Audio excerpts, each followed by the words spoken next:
Hi, I'm Lori Allred. Welcome to Inspired by Pinterest, where I browse around Pinterest looking for pins from amazing crafters from all over the world and bring them to life each week on an episode here on my craft channel.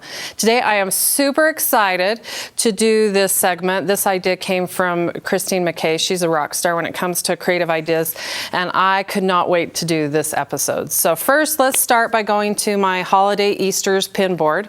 And from here I have some great pins on. First of all, the topic is, what do you do with the leftover dies, or how many of you have purchased these? And then I had this sitting in my cupboard for who knows how long now. Teenagers, they don't care. So what can I do with these die packs? So I am going to show you some really fun creative ideas on what you can do with these. And by the way, hit your local grocery store, your craft store right now. It's after Easter. You can probably pick them up at 50 to 80% off. I know that I picked up a few the other day, so I'm excited to show you what you can do with them. So from my pin board, here's a couple pins I'd like to reference. The first one is how to create your own crystal geodes. How cool is that? With the leftover dye and some chemicals, and the pin that I'm referencing is actually from feelslikehomeblog.com, and she'll walk you through it. And then you can use those leftover plastic egg shells if you want to create your geode in. I just thought that was super cool. Probably not going to do that unless one of my kids wants to try it out. The next one I thought was really cool. She took these awesome seashells and dyed them different colors with the Easter egg dye. It's from the educatorspinonit.com.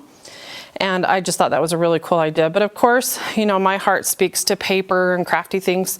So the next one is from the robotsattack.wordpress.com, and she created a bunting by coloring her coffee filters and doilies with the leftover Easter egg dye. So don't throw it out next year, make a note.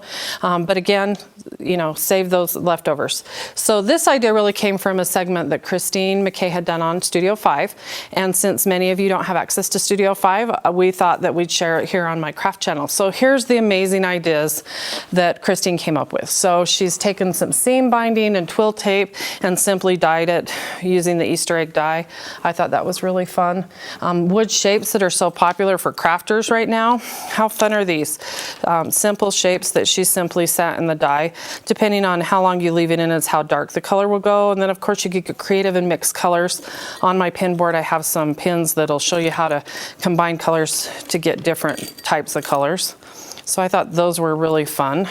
For those of you who maybe don't have the mixes, wood accepts the color really well. So she also took leftover dye with these fun little spritzer bottles. I know you can pick these up at most craft stores, and using a funnel she just put that in and could spritz right on a project.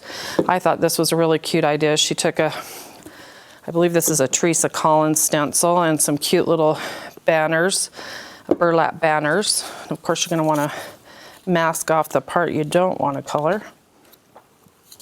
Now, I understand from Christine, in the old days, this used to not come out of clothes, but apparently it will come out of clothes now. So I'm just going to add that color there, use my paper towel to get that excess, kind of like using color shine.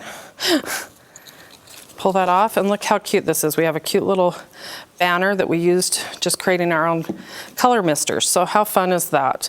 You can do that with I was going crazy going through my craft supply. I have some seam binding, some white lace that would take the color really well. I picked up this cute bundle of burlap flowers, and I've actually stuck some in already. So we could get some pretty colors out of those. Look how gorgeous that blue looks. Then I know I have one in kind of the orange color. Look how good that color takes to that.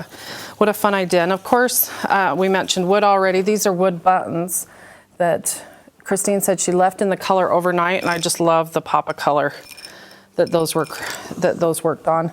And then of course you can keep going through. Oh, I loved her cute little linen bags. And I understand she tried to do an ombre effect, but instead we're calling this sherbet with the different colors she mixed and matched for cute, simple treat bag.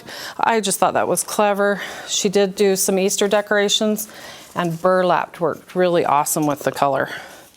So look how fun that green is. And then she did this really cute orange. And I never thought to dye burlap. And I've done an episode on burlap, go figure. But I'm like, it's just as simple as dunking and having a lot of fun.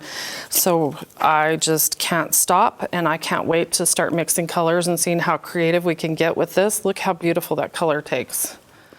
So hopefully I've inspired you today and that you'll look around Pinterest for some other ideas. I know that some people, there's not a lot of pins about this topic, so I'd love to see what you all can create with your leftover Easter egg die. Thanks for joining me. We'll see you next week.